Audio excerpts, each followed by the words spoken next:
91. na 92. balvan barikade, to pucanje, nestajanje, jer sam bio u Gospiću. Tu sam se malo aktivirao. Evo, gdje mi je došao jedan prijatelj i rekao, drug, odi svojoj familiji, odi svojima. Pa kako ću proći, sredio mi je da prođem preko te Sav Krajine, da dođem do Bosne. Došao sam u Bosnu, došao sam u Kulen Vakuf, svoje rodno mjesto gdje mi je bila majka, gdje sam bile sestre. Gdje smo uoči Bajrama 92. godine dobili ultimatum da kao predamo naoružanje svi. Ovo koje nismo imali faktički naoružanje, nešto malo ne je bilo lovačkog, je ovo. Gdje su ljudi koji su do juče sa nama bili, znači moji prijatelji, moje školske kolege, otišli na drugu stranu i dali nam ultimatum da se predamo, da tu nas je protjeralo. Najteže mi je bilo to 92. Kad smo bili opkoljeni na tom Štrbačkom buku gdje je sad nacionalni park,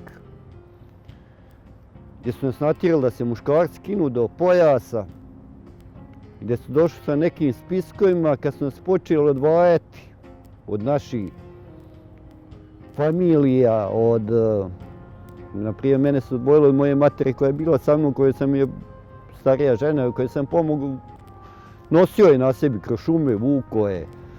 Evo, kad sam počeli odvajati braću, evo, tamo tretiranje gdje ne znaš, hoćeš izvući živ u glavu. Evo, hvala Bogu, eto, i došao sam u razmjenu, došao sam u ovaj Bihać, priključio se teritorijalnoj odbrani i mnogo stvari sam teški prošao kroz rat, od pogibije svoje braće, nestanka, pogibije toliko prijatelja. Onda sami Bihać je bio u takvom okruženju gdje nisi znao gdje ćeš, šta će se sutra desiti. Te nesance, traume, ratno to preživljavanje, znači koje sve ono što si doživio tokom rata, neko opkoljavanje, neke akcije, pogibija tvojih najbližih kolega, prijatelja, izvlačenje iz tih nekih okruženja koje se vraćaju najveće kroz san. Evo, gdje nisam mogao spavati, probudim se, sav sam mokar, čitavu noć negdje bježim, ali noge su teške, faktički vidiš metak ide prema tebi, znači odjednom kao metak skrene, kao u nekim crtanim filmovima, evo. Pa nisam faktički znao šta je taj PTSP. Evo, poslije pogibije drugog mog brata, znači, znači sve te traume kad sam prošao, evo, u komandi sam bio,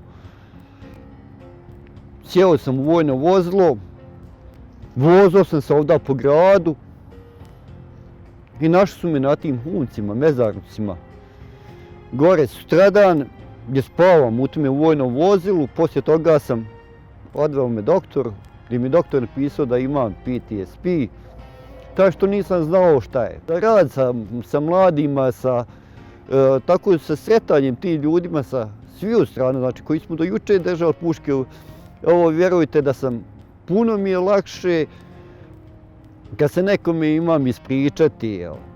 Naprimjer, drugčije ovdje kad mene djeca, ta omladna, mnogo mi znao, pošto mene zovu Strikan, Strikane sutra da se zarati, ti ćeš nama biti komandir, ti nas voditi. Ja to djeca objašnjavam, ne daj Bože da doživite djeca što sam ja doživio.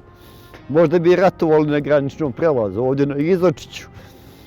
Evo, sa ovima ako bi nam ne dao da pobjegnemo odavde. A drugčijeg za nas rata ovdje nema.